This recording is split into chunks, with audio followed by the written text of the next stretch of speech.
여호수아가 나이가 많아 늙음에 여호와께서 그에게 이르시되 너는 나이가 많아 늙었고 얻을 땅이 매우 많이 남아있도다. 이 남은 땅은 이러하니 블레셋 사람의 모든 지역과 그술 족속의 모든 지역 곧 애굽 앞 시올 시내에서부터 가나안 사람에게 속한 북쪽 에그론 경계까지와 블레셋 사람의 5 통치자들의 땅 곧 가사 족속과 아스돗 족속과 아스불론 족속과 가드 족속과 에그론 족속과 또 남쪽 아위 족속의 땅과 또 가나안 족속의 모든 땅과 시돈 사람에게 속한 무아라와 아무리 족속의 경계 아벡까지와 또 그발 족속의 땅과 해 뜨는 곳에 온 레바논 곧 헤르몬산 아래 바알갓에서부터 하맛에 들어가는 곳까지와 또 레바논에서부터 미스르본 마임까지 산지의 모든 주민 곧 모든 시돈 사람의 땅이라.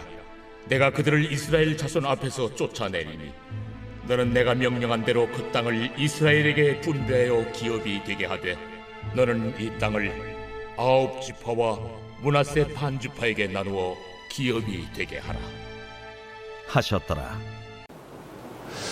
우리 사람은 우리의 한계를 인정하는 게 참 중요해요. 나의 한계를 인정하는 것이 내가 부족한 사람처럼 보이지만 결코 그렇지 않아요. 나는 이것밖에 못해, 이 정도밖에 안 돼, 이게 부정적인 생각을 가지고 하면 안 되겠지만 나는 이러한 한계를 가진 부족하고 연약한 존재야, 이러한 생각을 가질 때 우리가 실수를 덜하게 되고 교만하지 않게 되는 거예요. 신앙에서도 마찬가지예요. 우리의 신앙 가운데 우리의 신앙이 성숙하기 위해서는 내가 부족한 존재인 걸 알 때 우리의 신앙이 앞으로 전진하고 하나님의 도우심을 구하고 엎드리게 되고 겸손하게 된다는 것입니다. 그러할 때 우리의 신앙이 성숙되는 거예요. 내가 다 잘할 수 있어. 교회 안에서든 교회 밖에서든 내가 그런 능력이 있고 힘이 있고 필요한 부분이 있지만 그것 때문에 오히려 겸손하지 않고 교만해지고 신앙의 성숙함이 이르지 못하는 경우가 참으로 많다는 것입니다. 그래서 나의 한계를 인정하는 것, 자신의 부족함을 깨닫는 사람이 바로 성숙한 그리스도인이 될 수 있는 거예요. 나의 한계를 인정하는 것 정말 중요한 부분이거든요. 우리가 자신감을 가지지 말라는 이야기 아니에요. 우리는 완전한 존재가 아니잖아요. 완벽한 존재가 아니에요. 우리는 한계를 지닌 부족한 인간이에요. 그렇기 때문에 우리는 절대자이고 구원자이신 주님을 찾고 바라보는 거예요. 하나님을 바라보는 거예요. 내가 완전하고 내가 힘이 있고 내가 다 할 수 있다고 생각하면 누가 하나님을 바라보려고 하겠어요. 내가 한계를 지닌 부족한 인간이기 때문에 하나님 도와주십시오. 하나님 없이는 할 수 없습니다. 이렇게 기도하게 되고 하나님을 찾고 바라보게 되는 것입니다. 오늘 우리가 함께 읽은 본문은 어떤 위대한 사람에 대해서 소개하고 있는 것이 아니에요. 여호수아서는 한계를 지닌 인간에 대해서 말씀하고 있습니다.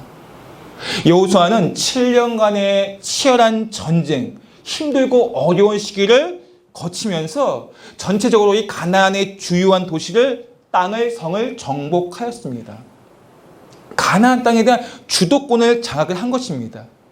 지난번에 말씀을 나눴던 12장에서는 모든 성을 장악하면서 가나안 왕들을 나열했잖아요. 그러면서 이스라엘의 온 세상의 참 왕이 하나님이심을 볼 수 있게 했어요. 그리고 이제 오늘 본문 13장은 전체 24장 중에 크게 여호수아의 키워드가 2개 있다고 했어요. 기억나시나요? 지난주에 키워드 2단어. 정복과 정착. 이게 여호수아의 키워드예요. 1장부터 7장까지가 이제 정복에 대한 내용이 가득 차 있다면 13장부터는 이제 정착에 대한 내용이 나오기 시작합니다. 오늘 본문 13장은 정착을 향한 새로운 그런 이야기가 나오게 될 텐데, 말씀 보시면 이 정복한 땅에 대한 분배를 시작해야 되는데, 정복한 땅에 대한 내용으로 시작하는 것이 아니라 아직 정복하지 않은 땅에 대해서 말씀하고 있고, 그 땅을 정복해서 분배하고 기업으로 삼으라고 명령하신다는 거예요. 여호수아에게 정복한 땅만이 아니라 아직 정복하지 않은 땅도 지금 미리 분배해서 그 땅을 정복하라, 그리고 기업을 삼으라, 이렇게 말씀하고 있다는 거예요. 근데 이 명령이 평상시에 여호수아에게 하신 명령과는 좀 다른 부분이 있어요. 여호수아에게 청천벽력과 같은 명령을 말씀을 하셨어요. 1절 말씀해 보시면 어떻게 말씀하셨냐 한번 볼까요? 여호수아가 나이가 많아 늙음에 여호와께서 그에게 이르시되 너는 나이가 많아 늙었고 얻을 땅이 매우 많아 남아있도다. 지금 말씀 보시면 여호수아에게 이렇게 직설적으로 너는 나이가 많아 늙었고 얻을 땅이 매우 많이 남아있도다. 이 말씀의 뉘앙스, 이 말씀의 하나님의 마음이, 뜻이 어떤 마음이 담겨 있을까? 한번 생각해 보세요. 너는 나이가 많아 늙었고 얻을 땅이 매우 많이 남아있도다.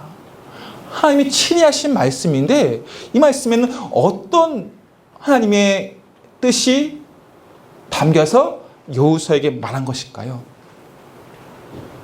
지금 여호수아가 나이가 많아 늙었다는 것은 이제 정복할 힘이 없다는 거잖아요. 힘이 약해졌다는 것입니다. 그러나 아직도 땅은 많이 남아있다고 합니다. 무슨 얘기예요, 그러면? 너는 힘이 없는데 아직도 땅이 많이 남아있으니까 어떻게 해야 된다는 거예요? 너가 이제 내려와야 된다.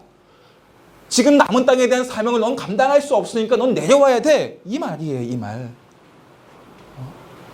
모세가 내려오고 여호수아가 세워졌어요. 얘 네가 내려와서 다른 사람들을 통해서 내가 이 사명을 감당케 하겠다, 이 말씀이거든요.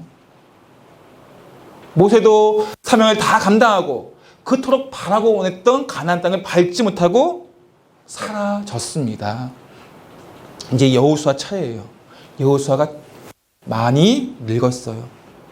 남겨진 땅은 많습니다. 이제 그 땅을 힘이 있는 사람에게 맡겨서 그 사명을 감당하게 하겠다는 것입니다. 우리가 이제 직업을 가질 때 여러 가지 직업을 가질 수가 있죠. 말단 직원부터 시작해서 사장까지 가는 길은 아주 험난합니다. 정말 힘이 들어요.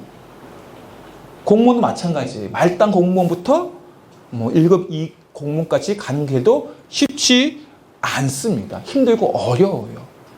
근데 더 어려운 게 있어요. 그 정점에 가서 내려오는 게 더 어렵습니다. 정치인들, 경제인들, 종교인들도 마찬가지잖아요. 정점에 올라가서 하나님께서 내려와라 하시면 내려와야 돼요. 그런데 끝까지 내가 할게요. 나 할 수 있어요.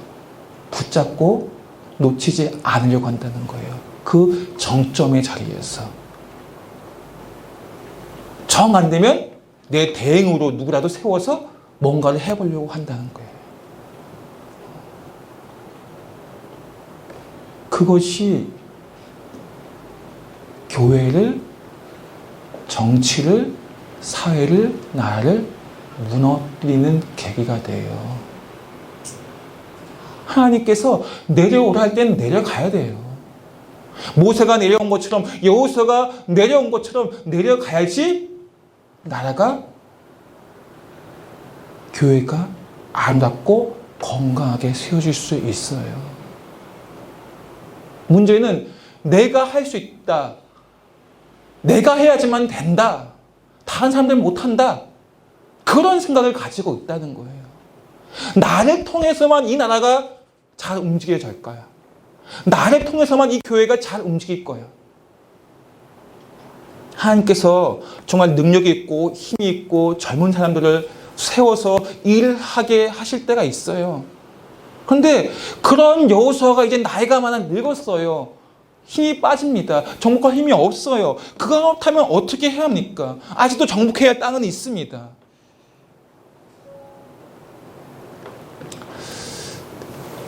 작년에 은퇴하신 목사님의 이제 설교의 내용인데 아주 짧은 내용이지만 정말 많은 사람에게 큰 감동을 주신 분이 계셔요. 은퇴하시면서. 그 설교의 짧은 내용 중에 하나를 제가 잠깐 읽어드릴게요. 버리지 않으면 얻을 수 없습니다. 육체의 소욕은 거침없이 버려야지만이 깊은 영성을 얻을 수 있습니다. 오늘을 거침없이 버려야 내일을 얻게 됩니다. 낡은 가죽 부대를 버려야 새로운 포도주를 담는 새 부대를 지닐 수 있습니다. 이제 말이에요. 이 목사, 자기 당신을 가리키는 거예요. 누구를? 나를 버리시되 적당히가 아니라 철저하게 버리셔야 합니다. 서울에 대형교회를 목회하신 분이 지방 경상도 산골로 가셨어요. 정말 대형교회를 일구어 가셨고 많은 영혼들에게 큰 영향력을 주신 그분이 은퇴하시면서 그 자리에 남아있는 게 아니라 조기 은퇴하시고 그냥 경상도 시골 골짜기에 가서 거기에 주변에 시골 분들을 섬기고 계셔요. 쉽지 않아요. 정점에 올라가시는 분이 자기가 내려와서 자기를 버리는 것. 이분은 그렇지만 거침없이 성도들에게 자기를 잊어버리라고 얘기하는 거예요, 지금. 나를 잊어버려라. 내 뒤에 올 그 후임을 위해서 자신을 철저히 버리라고 말씀하고 있다는 거예요. 이것이 바로 하나님께서 모세에게 그리고 여호수아에게 하신 말씀이에요. 내가 너를 버리지만 사라지게 하지만 오히려 그것이 그 사람에게 더욱더 유익하게 할 수가 있어요. 내가 나를 버릴 때 내가 사라지는 것 같지만 그렇지 않아요. 모세가 사라졌지만 끝났나요? 아니요. 지금도 많은 사람들에게 영성을 나눠주고 있고 여호수아가 자신의 이름이 사라지지만 지금도 많은 사람들에게 영감을 주는, 도전을 주는 그러한 영향력이 있는 인물이 되고 있지 않습니까? 그런데 내가 버리지 아니하고 내려오지 않기 때문에 사회가, 교회가, 각 교계가 어렵고 혼란스러운 것입니다. 여호수아는 수많은 가나안 왕들을 무찌르고 정복한 사람이에요. 그토록 꿈에 그리던 가나안 땅을 정복했습니다. 얘는 그 땅에서 떵떵거리며 살아야 될 텐데 하나님께서 지금 역사의 뒤안길로는 사라져야 된다라고 말씀하고 있어요. 이것이 한계를 지닌 인간의 모습이에요. 이 지혜를 깨닫지 않으면 우리는 계속해서 이 땅의 것을 붙잡고자 하려고 합니다. 내가 한계를 지닌 인간이라는 것을 잊어버리면 뭔가를 이 땅의 것을 자꾸 붙잡으려고 해요. 계속 끊임없이 사단 마귀는 우리에게 먹음직하고 보암직하고 탐스럽게 그러한 소욕들 가지고 우리를 끊임없이 유혹을 한단 말입니다. 하지만 우리가 나를 버릴 때, 나의 이름을 버릴 때 거기에서 우리가 자유할 수 있게 되고 그 사람을 통해서 하나님께서 역사하시고 사용하신다는 것입니다. 나만 사용한다는 그런 생각들은 버려야 돼요. 나를 통해서만 이루어갈 거라는 그런 생각들은 버리셔야 돼요. 하나님께서 온 세계를 구원하시기 위해서 한 백성, 한 민족을 택하시잖아요. 먼저 누굴 택하십니까? 아브라함을 택하십니다. 아브라함을 통해서만 일하시나요? 아니잖아요. 그 아들 이삭을 통해서, 야곱을 통해서, 요셉을 통해서, 모세를 통해서, 여호수아를 통해서, 나를 통해서만 일하시는 게 아니에요. 교회 어느 장로, 어느 집사, 어느 목사, 그 사람을 통해서 일하시는 것이 아니에요. 그 사람이 잘났고 똑똑하고 힘이 있고 많이 가지고 있기 때문에 일을 시키시는 게 아닙니다. 오늘 우리 하나님께서는 우리에게 인간은 한계가 있다는 것을 기억하면서 이 땅에 아무리 존중받는 사람이라 할지라도 명예가 있든 부가 있든 권력이 있든 그러한 사람이라 할지라도 언젠가 결국 죽게 돼요. 한계를 느끼게 됩니다. 그게 건강의 한계일 수도 있고 능력의 한계일 수도 있습니다. 세월을 거슬러 올라갈 수는 없어요. 우리는 과거에는 만물 박사 통하시면서 많은 것들을 동해번쩍 서해번쩍 하면서 일을 이뤄 갔다 할지라도 우리는 세월의 한계 속에서 이제는 내용 한 몸 챙기기도 힘든 그런 현실이 곧 찾아온다는 것입니다. 기억력도 쇠퇴해가고 세월의 한계를 느낄 수밖에 없는 부족하고 연약한 인간일 뿐이라는 것입니다.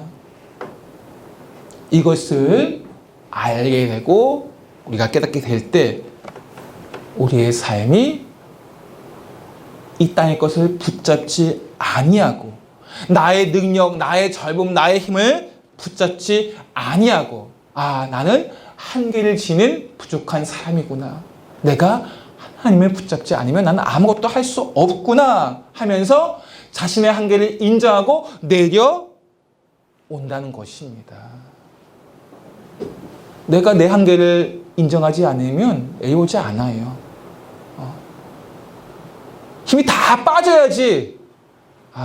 그때에서야 손을 놓게 돼요. 그렇게 되는 건 꼭 죄가 아니에요.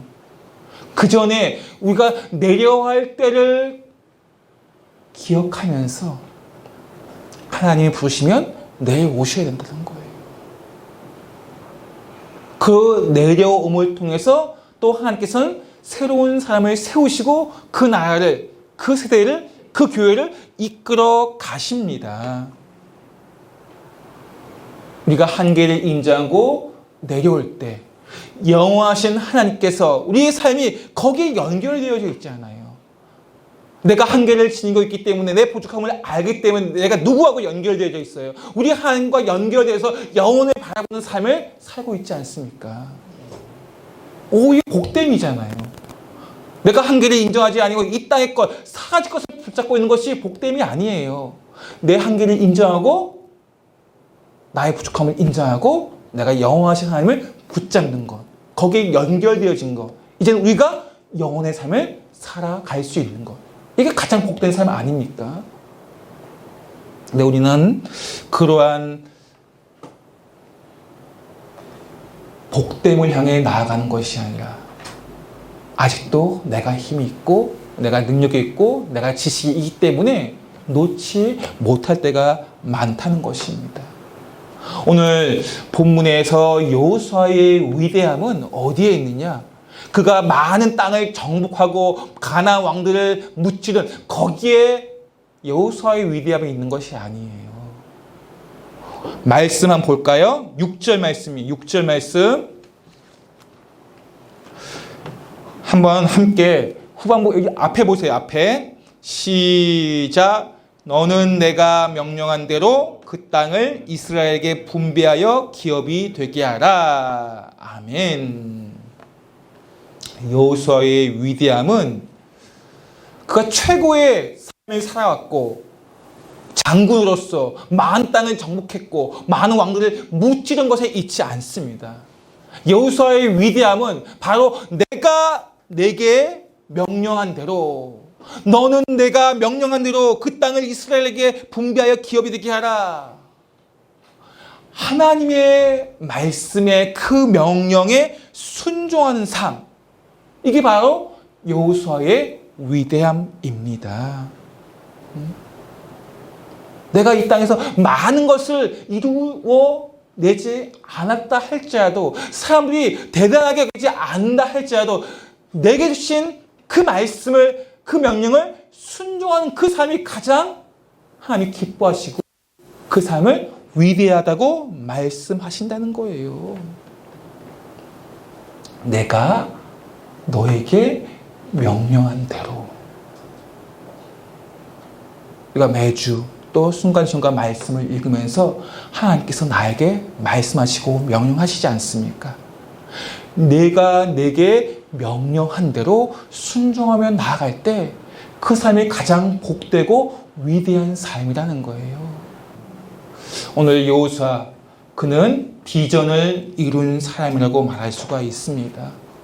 그가 비전을 이룬 것은 단지 수많은 성들을 정복하고 왕들을 쓰러뜨렸기 때문이 아닙니다. 그가 비전을 이룬 것은 하나님의 명령을, 그 어떤 명령이든 다 순종하였기 때문에 그가 비전의 사람이라고 말할 수 있는 것입니다. 말씀, 우리 11장 볼까요? 11장 15절 말씀. 11장 15절 말씀. 시작. 여호와께서는 그의 종 모세에게 명령하신 것을 모세는 여호수아에게 명령하였고 여호수아는 그대로 행하여 여호와께서 모세에게 명하신 모든 것을 하나도 행하지 아니한 것이 없었더라. 아멘.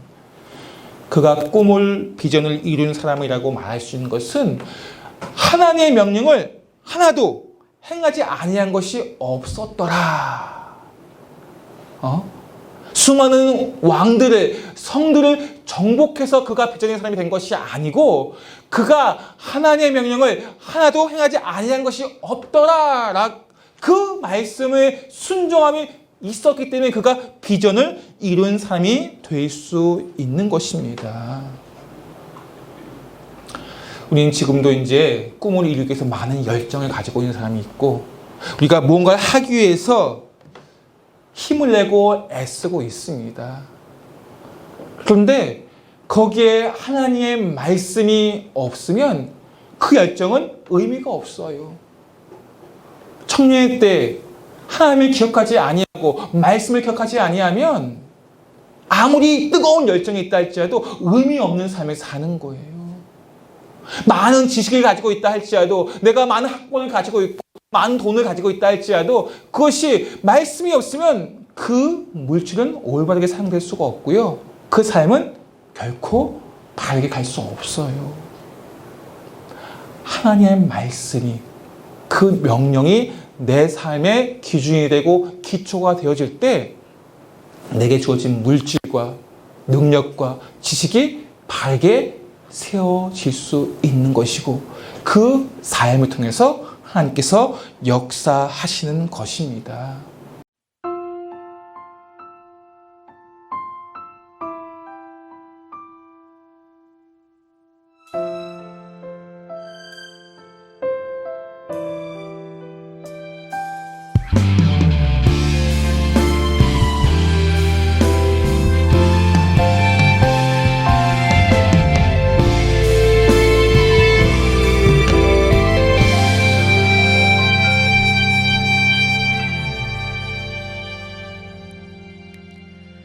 우리의 모든 환난 중에서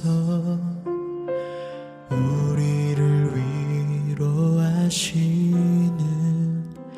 나의 주,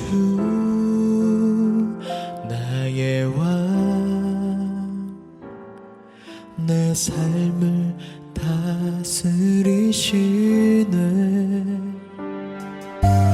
우리의 모든 고난 중에서 주의 뜻 알게 하사 나의 맘, 나의 영, 주 닮아가게 해. 나를 나보다 잘하시